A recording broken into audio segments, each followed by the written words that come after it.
parabenizar a Comissão de Direitos Humanos, através da sua presidenta, a senadora Ana Rita, né, e parabenizar o senador Paulo Paim pelo requerimento e o Senado Federal por essa audiência. Eu acho que é importante começar falando da importância dessa audiência, assim como cumprimentar meus companheiros gaúchos, deputado Edgar, o vereador Bruno, né? A nossa secretária, que eu acho que é uma das secretarias mais combativas do país, né? A Secretaria de Política para as Mulheres do Rio Grande do Sul, pelo evento e pelo trabalho. Eu acho que é importante começar registrando, em nome da ministra Eleonora, que não está nessa audiência, porque ela está representando o Brasil na África do Sul, né, na reunião dos países que falam a língua portuguesa, definindo estratégias e políticas para isso.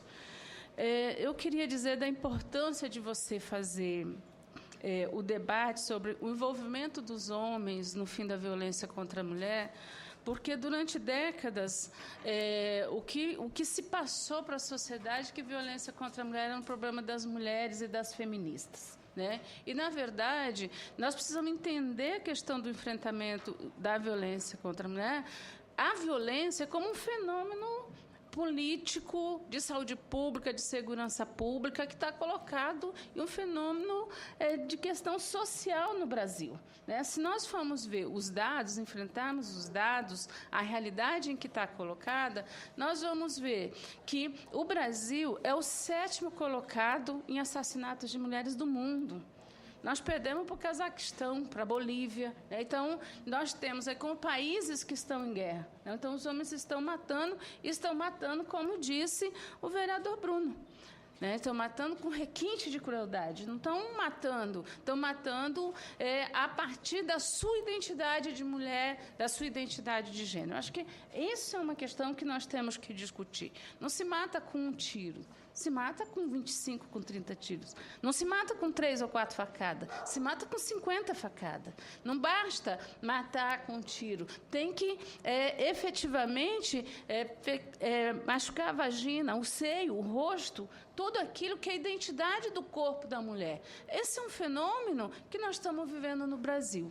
E, portanto, não é um fenômeno que é um problema das mulheres. É um problema que é um problema do Brasil, é um problema das políticas públicas, é um problema do Estado, é um problema de homens e de mulheres. Acho que isso é importante a gente pensar e a importância dessa audiência para trazer a público. É importante a gente pensar que quem que mata as mulheres? 93% dos casos são os maridos e os companheiros. Então, as mulheres não são assassinadas na rua por desconhecido, por roubo, ou por interesse do celular ou de um tênis, como todo mundo fica assustado quando passa no jornal da Globo, em qualquer outro lugar. Não, as mulheres morrem, e o pior ainda, elas morrem na própria residência. Então, o lugar de segurança da maioria da sociedade, ou dos homens, é o lugar da insegurança e de morte para as mulheres. Isso é um dado que nós temos que enfrentar e discutir como um problema social. Então, esse é o desafio que nós queremos trazer para o Senado, para os nossos senadores e para os nossos deputados que aqui estão, e para os nossos companheiros do MST, os parlamentares que estão aqui. Queria dizer que, fora a questão do assassinato, nós temos, nesses últimos anos, se tem aumentado em grande número a violência sexual contra as mulheres. Em 5 anos, são 163% de aumento da violência sexual, como diz o Fórum Brasileiro de Segurança Pública. Então, portanto, nós temos aí um outro fenômeno que nós temos que discutir, como se não bastasse o aumento da violência sexual, se altera a forma da violência. Porque o que acontecia antes, geralmente era em lugares esmo, escuro, em terrenos baldios. Hoje, não, a violência sexual é em lugares públicos, é no transporte coletivo, né? Violência coletiva, são 4, 5, são 10. De que forma é que, efetivamente, nós estamos trabalhando a questão? Eu acho que é importante a gente trazer esses elementos para nós. E, por fim, a última que eu queria tratar, em termos de dado, para entrar numa fala mais de encaminhamento é a questão da própria violência doméstica. O 180, que nós temos, é um serviço da Secretaria de Política para as Mulheres, que atende as mulheres, teve, desde 2006, mais de 3,5 milhões de ligações. São 22 mil ligações dia das mulheres e de homens pedindo ajuda, pedindo informação sobre a questão da violência. E desses dados, é importante a gente entender que as mulheres, a grande maioria, dizem que os filhos presenciam. 64% das mulheres que denunciam a violência, 64% delas o filho presenciam. 19% os filhos também sofrem violência. E 54%, e esse é um dado que nós temos que pensar, 54% dessas mulheres, elas sofrem violência cotidiana, é todo dia. Não é uma vez por semana, não é uma vez por mês, não é uma vez por ano, é todos os dias. Isso é tortura. Você saber em que hora que teu companheiro vai chegar, que vai te bater, como que vai bater, o que vai fazer, e teus filhos presenciar. Portanto, é nessa perspectiva que eu acho que nós temos que pensar essa comissão parlamentar. Eu acho que... Por quê? Porque nós queremos discutir o fenômeno da violência no mundo e no Brasil. Então, vamos começar, como disse o senador Cristóvão, por dentro da nossa própria casa. Não será alguns anos de omissão nossa com relação à violência contra a mulher que faz com que os filhos dessa família sejam violentos? Porque se eu vejo a minha mãe todo dia, o meu pai com uma faca todo dia no pescoço da minha mãe, se eu vejo o meu pai todo dia violentando a minha mãe, qual o nível de relação que eu vou ter com a sociedade? Se eu sou fruto do lugar onde eu fui criado, da educação que eu tive, a minha relação com a sociedade, com o mundo e com a humanidade vai ser de violência. Portanto, é nessa perspectiva que nós temos que trabalhar a questão da violência como um problema social e político colocado da violência contra a mulher, hoje para nós como um desafio. E aí, mudar comportamento, mudar cultura, mudar paradigma, passa pela questão da educação, e não só a educação formal. Nós precisamos reeducar toda a sociedade brasileira. Nós precisamos fazer com que os homens, efetivamente, digam não. No jogo de futebol, no boteco, porque geralmente a gente ouve dizer assim, mas é porque ele bebeu, ele fumou droga. Não, porque ele bebeu no boteco, mas não bateu no companheiro do boteco. Se a questão é da violência, por que não bateu no companheiro do boteco ou no companheiro de jogo? Não, deixou para bater em casa. Isso é uma questão de valor, de que a mulher é que tem que apanhar, tem que aprender.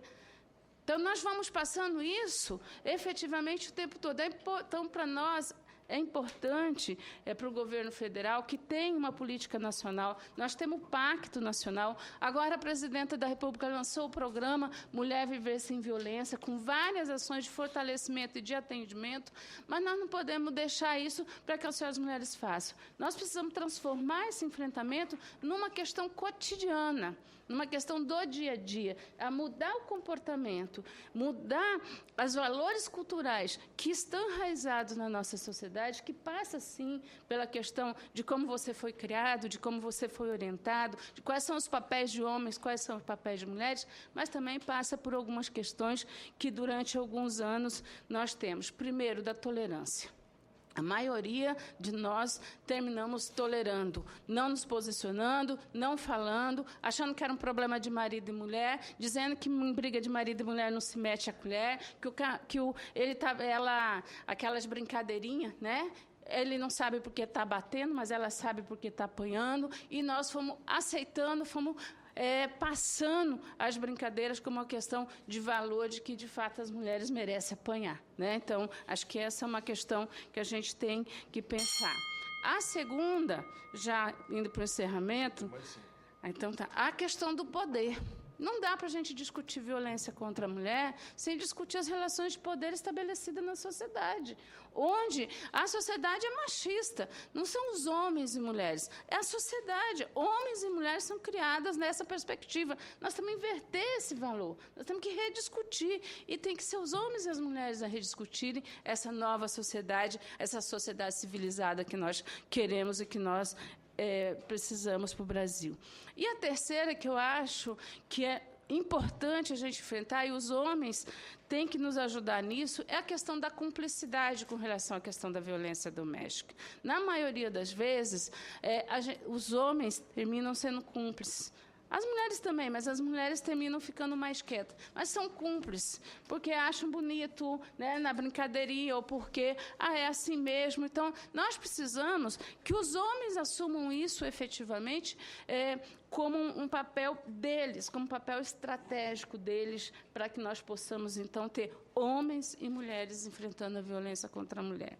E aí, aproveitando meus últimos 3 minutos, eu queria dizer que, enquanto governo federal, nós temos trabalhado o programa que nós lançamos, que é a Casa da Mulher Brasileira. Nós temos aí várias ações, são 6 ações, onde o principal objetivo é a gente garantir a integralidade do atendimento. Nós não podemos ter 21 mil processos parados nas varas de juizados de violência doméstica, como em Porto Alegre, 17 mil como Campo Grande, né? Porque isso mostra o fenômeno efetivo da violência contra a mulher. Então, com esse programa, nós estamos querendo dar agilidade, efetividade e garantir a integralidade. Mas, além disso, nós estamos trabalhando dentro da perspectiva de chegar onde nós nunca chegamos. Nós fizemos uma parceria com a Caixa Econômica Federal e nós estamos agora com um barco em Belém do Pará, passando pela Ilha do Marajó, com 2 pessoas dentro do barco, fazendo atendimento, fazendo discussão com os municípios da Ilha de Marajó. Vamos ter em Manaus, né, no Amazonas, e vamos ter no São Francisco, para que, de fato, nós possamos chegar onde tem que chegar. E, afora isso, nós estamos trabalhando com as unidades móveis, né? A Ariane pode falar isso, em parceria com os estados, que é para chegar e atender as mulheres do campo e da floresta. Porque, afora a questão da reeducação, né, do comportamento e da mudança de cultura, nós também precisamos garantir para as mulheres condições para que elas digam não à situação de violência. Não é só os homens dizer que não vão bater mais. As mulheres têm que serem sujeitos de direito. E, de fato, quando elas chegam no serviço, na maioria das vezes, vereador, ela chega depois de 10 anos de sofrimento.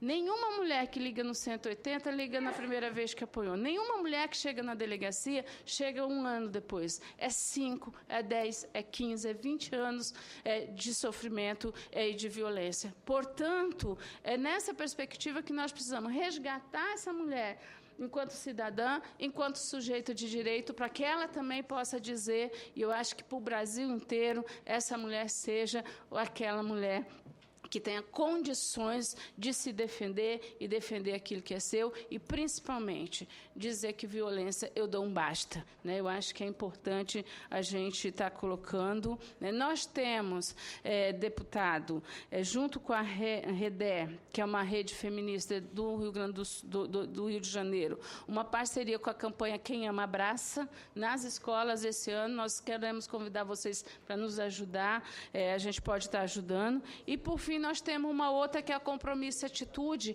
que é para dentro, principalmente, do judiciário, para fazer com que o sistema de justiça, de fato, veja a violência contra a mulher com outra perspectiva, com outro olhar.